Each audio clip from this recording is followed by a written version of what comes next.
એ છોકરીઓ અત્યારે શું કામ આવી? પૂજા કરવા. પણ અત્યારે પૂજાનો સમય નથી. કેમ? પ્રભુના દ્વાર તો સૌને માટે હંમેશા ખુલ્લા હોય છે. અત્યારે પૂજા કેવળ રાજા કે રાજકુમાર જ કરી શકે. એટલે મંદિરમાં બેઠેલો ઈશ્વર પણ એ લોકોએ વેચાતો લઈ લીધો છે. પૂજારીજી, ઈશ્વર માટે રાજા કે રૈયા સૌ સરખા છે. મંદિર સામે ઝૂંપડું નાનું નથી કે મહેલ મોટો નથી. આ મૂર્તિ અને મંદિર રાજાએ બનાવ્યું છે, એટલે પૂજા કરવાનો પહેલો હક એમને છે. ઈશ્વર માણસને ઘડી શકે, માણસ ઈશ્વરને નહીં.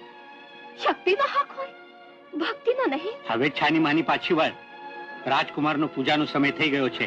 પૂજારીજી, હવે હું પૂજા કર્યા વગર પાછી નહીં વળું.